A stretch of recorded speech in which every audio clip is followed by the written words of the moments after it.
Monica Alba at the White House. There's been a national security meeting, as you've been reporting. You were the first to report to us that this warning was being given by the U.S. that a ballistic missile attack was imminent from Iran. What more are you hearing from the administration?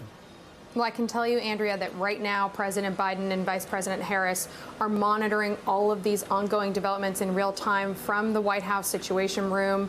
They have been briefed by their national security teams, and that has been going on for the last 4 or 5 hours, I'm told. So this is something that the U.S. had early indications of, and then they have been, of course, tracking and in touch with their relevant counterparts in terms of Israel and other potential allies here about how to handle it. And another piece of information that we're just getting now, Andrea, is that the president has indeed directed the U.S. military to help Israel's defense against these attacks and to shoot down missiles that are targeting Israel. This is something that we saw happen back when Iran launched those projectiles and missiles in April, and it is something that's happening again. Now, there are some key differences and questions about how this attack is playing out compared to the previous one, but the U.S. has been very firm in that it will stand with Israel and its right to defend itself against attacks like this specifically.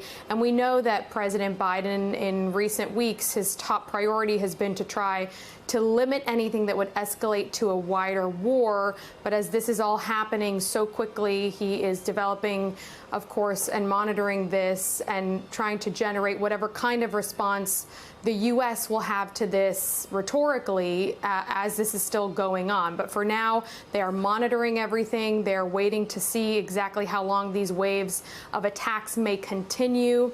And it is notable that the president and the vice president, who were supposed to have very different schedules on a day like today and this week, that has all been altered, not just by this ongoing security situation in the Middle East, but by the devastation from Hurricane Helene. So they are really in the moment changing things, and they are really putting aside the politics and the campaign trail for the moment to deal with this kind of a national security crisis. But it is notable that the vice president, of course, has been brought into all of this as well. She canceled and came back earlier from some campaign commitments yesterday to get a FEMA briefing, again, related to Hurricane Helene. And then today, she is focused on this along with the president, I'm told. And the other thing, Andrea, that we're monitoring is to see how many of the allies of Israel and the U.S. might be involved here in coming and helping Israel. And we know that the U.S. at times has been a player that is part of that conversation and helping to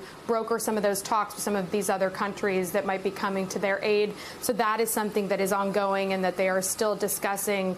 And then separately on that question of the active shooter incident that occurred earlier, I'm told by a U.S. official that it is fair to call it a terrorist attack from their perspective, that their understanding is that the shooters have been, at this point, killed by police. That is coming from a U.S. official, but that the Israeli police would, of course, have more information on that separate attack on that report of the active shooter incident that was unfolding in Israel, as, of course, the president, the vice president, and their national security officials are monitoring all of this and juggling all of it in real time.